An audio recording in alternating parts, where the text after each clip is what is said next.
You like what is, don't you? You like what is. Why do you like what is so much? What is it about this manifested moment that is so intoxicatingly important to you? What is it about what is? Well, it's because you can decipher it so fully. All of your physical senses are observing it. So you're seeing it and hearing it and smelling it and tasting it and touching it. And you say, this is reality. And we say, it is. It is reality. It is a manifestation point. Because as you're being in your now, everything that you are perceiving through all of your senses, and let's talk about the sense that you hardly ever talk about, that is the most important sense of all, and that is your emotional sense. How you feel in the moment. What you're seeing, what you're hearing, what you're smelling, what you're tasting, what you're touching, but what you're feeling in the moment. That's your manifestation point, isn't it? That's your manifestation point. The manifestation of the emotion within you is really big, isn't it? And we think that that's why your now has you so captivated. And we're not trying to talk you out of being captivated by your now. We're just trying to talk you into using your ability to focus so that as you are observing your now, you can hold yourself in alignment, or at least not so far out of alignment with the things that you have asked for that are already vibrationally gathered, that you have not yet come to the place of being able to translate in the fullness of your physical senses to the point that you call it reality or manifested. So we think what we're really talking about here today, are you with us so far? Mostly? Yeah, mostly you are. We think that what we're talking about is what manifestation really is. What is manifestation? What is it? Is it the new car that you just drove home, or the one that you hope to do soon?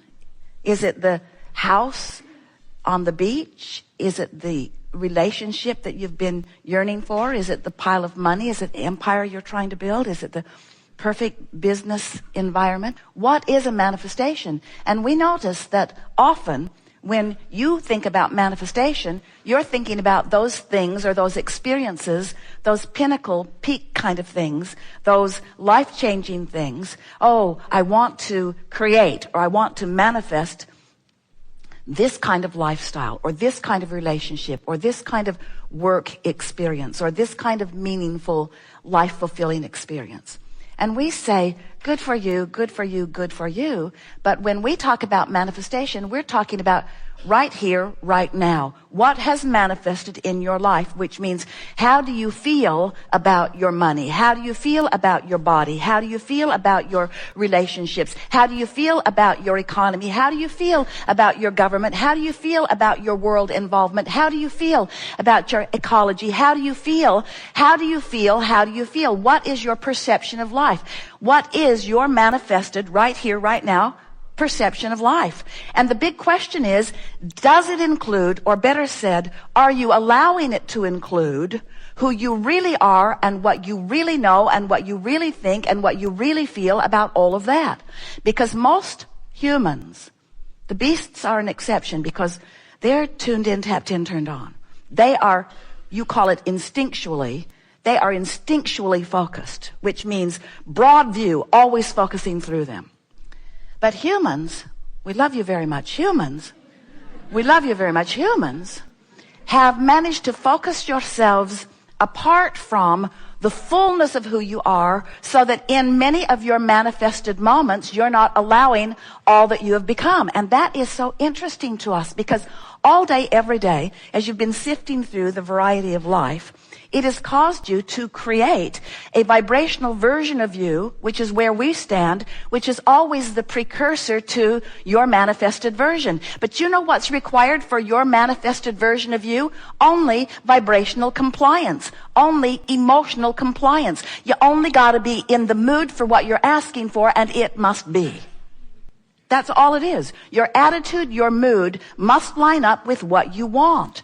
And if you're so hung up on reality, and if you're letting reality, which sometimes includes the absence of the new car, the new lover, the old lover, the good body, or whatever it is you're reaching for, if you're facing reality and noticing the absence of something wanted, and that absence is now dictating your mood, your manifested attitude, your manifested worldview, your manifested personal view. If your view is dictated to you or influenced to you, and you are in that vibration, which equals the mood or the emotion, you are depriving yourself of that full view. All that means is you've pinched yourself off from something that really is, and you can't see it yet. We are eager to talk with you about whatever it is that you're wanting to talk about. We were visiting with Tracy and Esther last evening, and they were thinking about you coming, and we were thinking about you coming, and we were all eager about what you are bringing to this forum, because what you are, what you're living, what you're wanting is what summons that which is us. In other words, we don't come with a curriculum. Law of Attraction 101. We come in response to that which you are about. And it is exhilarating to feel that which you are about. Leading edge creators out here on the leading edge. Do you know that? Can you feel the leading edgeness of where you are? Can you feel the power of the desire that is within you to understand? And while often you think of it as a sort of conscious thing, in other words, I want to know things, I want to understand things, I want to make my life work, I want to be a deliberate creator, we want you to feel the leading edgeness is the best way of saying it, but we want you to feel how all that is focused out here with you. Physical beings have it backwards. You keep thinking that you're here figuring things out, and of course you are. But you think you're here figuring things out, jumping through hoops, learning how to get it right so that you can reemerge into non-physical and get good marks on the chart. Or so that you can reemerge into non-physical and then do whatever weird stuff they do in non-physical. And we want you to feel that what non-physical is doing is what you're doing right here, out here on the leading edge. In other words, all that is culminating, and culminating only means present tense evolution. It doesn't mean ending, and it certainly doesn't mean terminating. All that is focused here with you, out here on the leading edge. Do you get it? That the evolution of the species and the evolution of thought and the evolution of all that is happening out here. It's not happening somewhere else. It's happening out here. So when you are together with friends and having a wonderful time, and you are exhilarated and uplifting one another, feeling uplifted yourself, laughing, feeling tuned in, tapped in, turned on, that's not just you hanging out with your friends.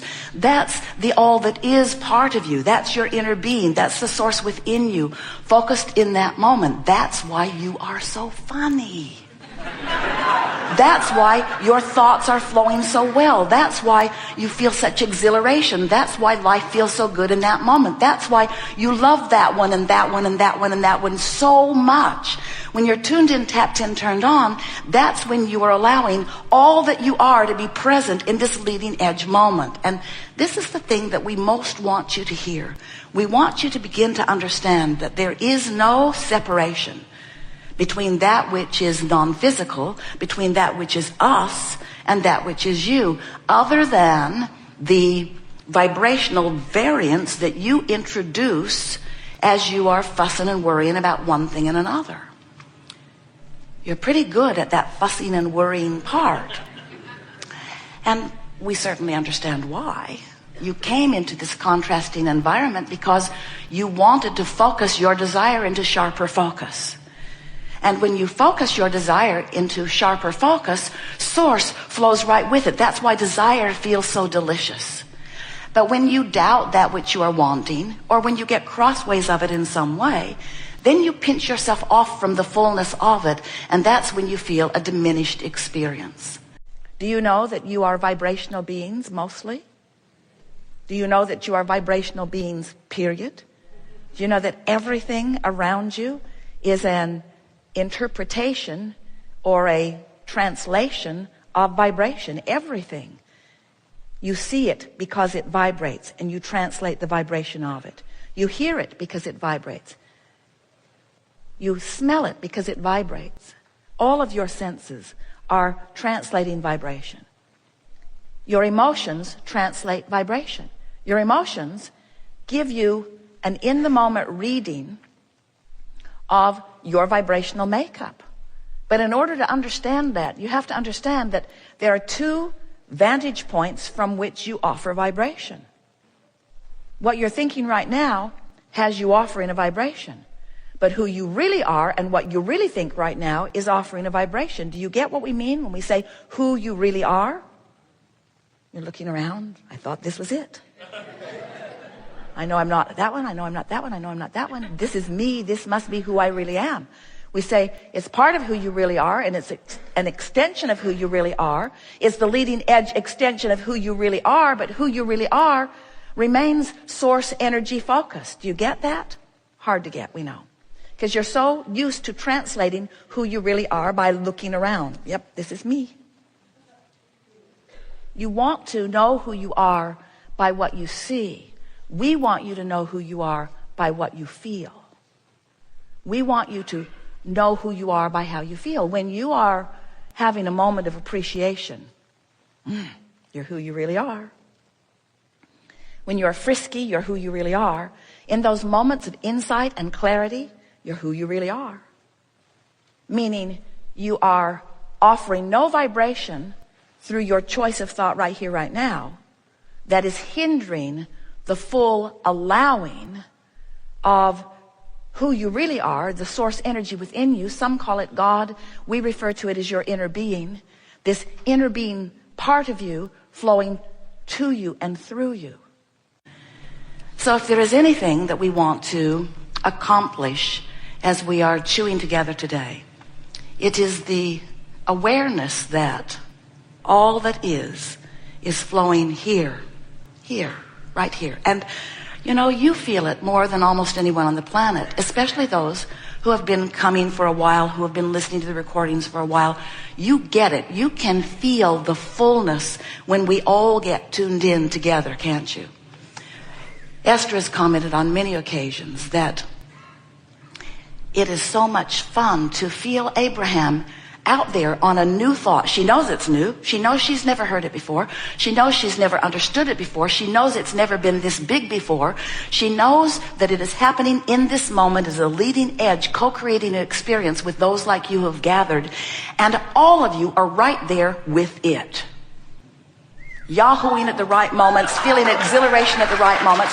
You're right there because it's a co-creative dance where we are all tuned in and we are on this leading edge together. And it's that thought, those moments that many of you recognized even as we were speaking about it here. Those are the moments that let you understand fully what we just said to you about leading edge and source all being right here. Religions have been trying to sort out what is non-physical for a very long time, and they have done a terrible job of it. A terrible job of it because they continue to speak of the separation. They continue to speak of loss in death when there couldn't be anything that is further from the truth. They continue to speak of separation. They continue to feel it as they put themselves as mere mortals. Imagine that. Mere lousy, crummy mortals. Mere mortals, mere dysfunctional. They don't usually use the word dysfunctional. They usually use words more like unworthy or sinning. Mere, crummy, rascally mortals who are here in order to suffer yourself into worthiness later. And we say, how does that work? How do you do that? And so we want you to feel the fullness of all that you are, not just the fullness of all that you are, the fullness of all that we are, and not just the fullness of all that we are, the fullness of all that is, the ever